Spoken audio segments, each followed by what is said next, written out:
नमस्कार शेतकरी मित्रांनो, नमोचा हप्ता वितरणास सुरुवात झाली, पण पीक विमा येणार कधी? राज्य सरकारने विमा कंपन्यांना हप्ता देण्याचा GR काढून जवळपास 5 दिवस झाले, पण शेतकऱ्यांच्या खात्यामध्ये विमा भरपाई जमा करण्यास अद्यापही सुरुवात झालेली नाही.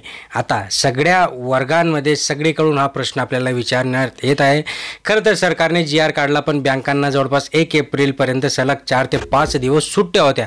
त्यामुळे काही विमा कंपन्यांना हा वेळ मिळाला नाही, तर काहीचा हप्ता हा रखडलेला आहे. पण विमा कंपन्यांना 2 दिवसात सर्व रक्कम मिळेल असं कृषी विभागाने कालच एका परिपत्रकामध्ये जाहीर केलं. तर त्याच्यानुसार पैसे कधी आपल्या अकाउंटमध्ये डिपॉझिट होतील ते अगदी थोडक्यात जाणण्याचा प्रयत्न करूया. नमस्कार, मी सचिन परत एकदा तुमचं स्वागत करतो. मित्रांनो, अजून चॅनलला सबस्क्राईब केलं नसेल सबस्क्राईब करून ठेवा, लाईक करा, शेअर करा, म्हणजे असेच महत्त्वपूर्ण अपडेट तुम्हाला मिळत असतात. बघा, सरकारने GR काढल्यामुळे काही विमा कंपन्यांना प्रत्यक्ष हप्ता मिळाला नसला तरी काही जिल्ह्यांमध्ये शेतकऱ्यांच्या खात्यामध्ये विमा रक्कम जमा करण्यास सुरुवात देखील झाली. त्यांच्याकडे त्यांचा पैसा होता, त्यांनी तो टाकला. छत्रपती संभाजीनगर, हिंगोली, अमरावती, यवतमाळ, गडचिरोली, वाशिम या जिल्ह्यातील शेतकऱ्यांच्या खात्यामध्ये विमा रक्कम जमा केली जात असताना आपल्याला दिसत आहे.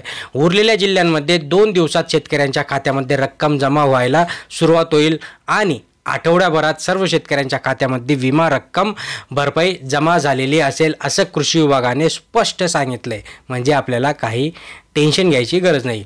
विमा कंपन्यांनी याला म्हणजे हे जे काही वक्तव्य याला स्पष्टता दिली. स्थानिक नैसर्गिक आपत्ती, हंगामातील प्रतिकूल परिस्थिती या बाबींमध्ये 22 जिल्ह्यांमध्ये भरपाई मिळणार असून यामध्ये धुळे, नंदुरबार, पुणे, अहिल्यानगर, सांगली, कोल्हापूर, छत्रपती संभाजीनगर, जालना, बीड, धाराशिव, नांदेड, परभणी, हिंगोली, बुलढाणा, अमरावती, अकोला, वाशिम, यवतमाळ, वर्धा, नागपूर, भंडारा आणि गडचिरोली जिल्ह्यामधील सर्व शेतकऱ्यांचा जे काही पात्र शेतकरी त्यांचा समावेश आहे. आता राज्यात यंदा यवतमाळ, नांदेड, परभणी आणि हिंगोली या 4 जिल्ह्यांतील 25% अग्रिम रक्कम भरपाई देण्यासाठी संबंधित जिल्ह्यातील जिल्हाधिकाऱ्यांनी अधिसूचना काढल्या होत्या. त्यापैकी यवतमाळ जिल्ह्यात कंपनीने अधिसूचना फेटाळल्या असून जे काही उर्वरित 3 जिल्हे आहेत त्यांच्यामध्ये अग्रिम भरपाई देण्यास नकार म्हणजे यवतमाळने नकार दिला होता. तर नांदेड, परभणी आणि हिंगोली या 3 जिल्ह्यांमध्ये अग्रिम भरपाई मिळणार असल्याचं इथे समजते. या 3 जिल्ह्यांमधील 18,84,000 शेतकऱ्यांना 705 कोटी रुपयांचा अग्रिम मिळणार असल्याचं इथे आपल्याला दिसतंय. खरीप 2024 हंगामातील पीक विम्यातील शेतकऱ्यांना स्थानिक नैसर्गिक आपत्ती, हंगामातील प्रतिकूल परिस्थिती, काढणी पश्चात नुकसान भरपाई आणि पीक कापणी प्रयोग आधारित विमा भरपाई या 4 ट्रिगर अंतर्गत भरपाई मंजूर केली जाणार आहे. शेतकऱ्यांना एकूण 2,308 कोटी रुपये भरपाई मिळणार असल्याचे इथे समजते. 2555 ते आणि वेगळे अग्रिमचे.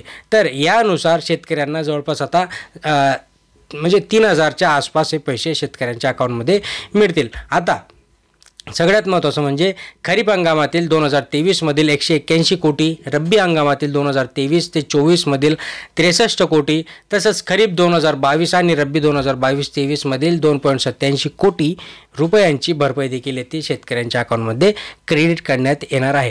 त्याच्यामुळे हे शुक्रवारी जरी नाही झालं आपल्या अकाउंटमध्ये पैसे, तर पुढच्या आठवड्यात तर नक्कीच येतील. पण घाबरायची गरज नाही. येत्या हे 4-5 दिवसामध्ये जे काही शेतकऱ्यांच्या अकाउंटमध्ये पैसे यायला पाहिजेत ते क्रेडिट होतील.